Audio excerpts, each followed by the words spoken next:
پہ جو نوجوان لڑکے ہیں وہ مسجد میں اس لیے نہیں جا رہے تھے کہ مولوی صاحب نے کہا عشاء دیاں 17 پڑھنیاں، ظہر دیا، اس طرح انہوں نے رکعتیں اتنی بتائی کہ وہ کہتے ہیں یار رہنے دیو، بڑا لمبا جی ظلم کیا ہے آپ کی جو ویڈیو اس میں آپ نے کہا جی آپ صرف فرض پڑھیں جا کے، اس کے پیچھے لاجک کیا اصل میں؟ لاجک اسی کے پیچھے ہے جو وہ کہہ رہے ہیں، ان کے پیچھے تو لاجک ہی کوئی نہیں ہے۔ دیکھیں ان سے بھی پوچھ لیں، سنی شیعہ کے ہاں کامن ہے کہ فجر کے 2 فرض ہیں، ظہر کے 4، عصر کے 4، 3 مغرب 4 عشاء۔ شیعہ جمع کر کے پڑھتے ہیں، اہل سنت کے ہاں بھی جمع کرنا جائز ہے، لیکن افضل جو ہے وہ الگ پڑھنا ہے، اور شیعہ کے ہاں بھی افضل الگ پڑھنا ہے۔ خود نہج البلاغہ میں مولا علی کا ایک خط ہے جو انہوں نے اپنے گورنروں کے نام لکھا، اس میں 5 نمازوں کے الگ الگ وقت انہوں نے بتائے ہیں۔ شیعہ کو جب ہم یہ پیش کرتے ہیں وہ کہتے ہیں ہاں کرنا ایسے ہی چاہیے، لیکن پریکٹیکلی نہیں کرتے۔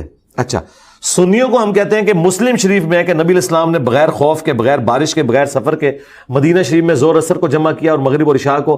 اور ابن عباس سے جب لوگوں نے پوچھا کہ ایسا کیوں کیا تھا، انہوں نے کہا تاکہ امت کے لیے آسانی ہو جائے اور کوئی تنگی باقی نہ رہے۔ وہ کہتے ہیں ہاں جائز تو ہے، لیکن ہم نہیں بتائیں گے عوام کو۔ دونوں نے ڈرامہ بازی کی ہوئی ہے۔ تو نمازیں ہیں 5، رکھتے ہیں ٹوٹل 17، پانچوں کی ملا کے، فجر 2، ظہر 4، عصر 4، 3 مغرب 4 عشاء۔ باقی جتنی نمازیں ہیں ان کا نام ہی ہے نفل۔ اور حیران کن بات، عربی میں نفل کہتے ہیں فالتو کو، مال غنیمت کے لیے ہے انفال۔ جس کا نام ہی ہے فالتو، اس کو یہ کہہ رہے ہیں اس کے بغیر نماز ہی نہیں ہوتی۔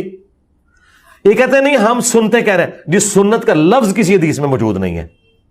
حدیث میں 2 ہی الفاظ ہیں، فرض اور نفل۔ سنت فقہا کی ٹرم ہے کہ وہ نوافل جو نبی الاسلام نے ہمیشہ پڑھے، ہم کہتے ہیں یہ سنت موقدہ ہیں۔ یہ وہ فالتو ہے جو حضور شوق سے کیا کرتے تھے، فالتو، ناٹ فرض۔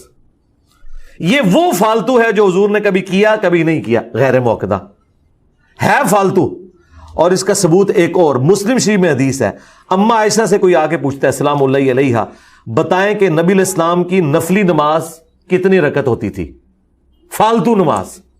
تو انہوں نے پتا کیا کہا، بیٹا نبی صلی اللہ علیہ وآلہ وسلم ظہر کی نماز سے پہلے 4 نفل میرے حجرے میں پڑھتے، جنہیں ہم سنت موقدہ کہتے ہیں، حدیث میں ہے نفل، اور پھر ظہر کے بعد 2 نفل آ کے میرے حجرے میں پڑھتے۔ اچھا، اما عائشہ کیا کہہ رہی ہیں؟ ظہر سے پہلے اور ظہر کے بعد۔ اس کا مطلب ہے اما عائشہ یہ نہیں کہہ رہی کہ ظہر کے ساتھ، اما عائشہ اس کو ظہر کا حصہ نہیں مانی، کہہ رہے ظہر تو پہلے اور ظہر تو بعد۔ تو اما عائشہ نے فارغ کر دیتا ہے۔ اور یہ بھی نہیں کہا کہ ظہر کے فرضوں سے پہلے، نہیں، یہ کہتے ہیں کہ 12 رکعتیں ظہر کی وہ فرضوں کا حصہ ہے، ہم کہتے ہیں نہیں 4 ہی فرض ہیں، باقی 8 نوافل ہیں۔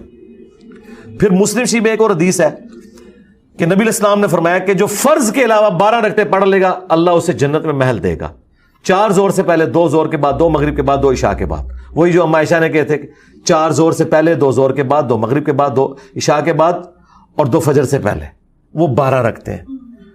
باقی تو جتنی ہے وہ تو مزید لوگوں نے خود سے بھی داخل کر لی ہوئی، ٹوٹل جو رکھتے ہیں وہ 17 ہے فرض، اور اس کے علاوہ نفلی 12 رکھتے ہیں۔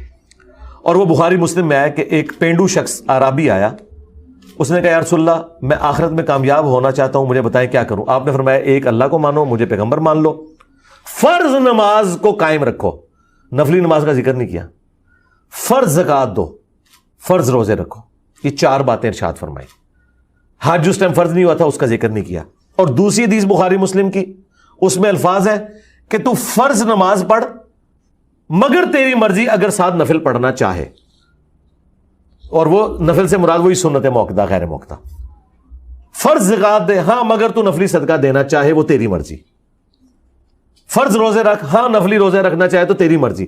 آگے وہ بھی بندہ کوئی دلیر سی، انہیں کہا رسول اللہ میں نے فرض کے علاوہ کچھ نہیں پڑھنا، نہ میں اس میں ایڈ کروں گا نہ مائنس۔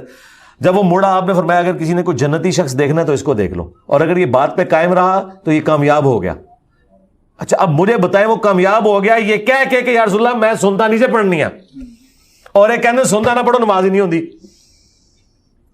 اور میں نے ان کو اینڈ پہ ایک پھکا دیا ہے، کیا آج تک کسی نے یہ کہا ہے کہ جو پیر اور جمعرات کا روزہ نہ رکھے اس کے رمضان کے روزے ہی قبول نہیں ہیں؟ کبھی کہا ہے؟ نہیں۔ جو زکات کے علاوہ نفلی صدقہ نہ دے اس کی زکات بھی قبول نہیں ہے۔ ادھر تو کہتے ہیں جنہ مرضی جوڑو جی بس زکات کر لو 2.5%۔ جب فرض نماز کی باری آتی ہے تو ساتھ سنتے کو جوڑتے ہیں. نہ انہوں نے روزے میں سنت روزے جوڑے پیر اور جمعرات کے یا ایام 20 کے, نہ انہوں نے صدقات میں جو نفلی صدقات ہیں وہ جوڑے. وہ کہتے ہیں نہیں 2.5% کافی ہے.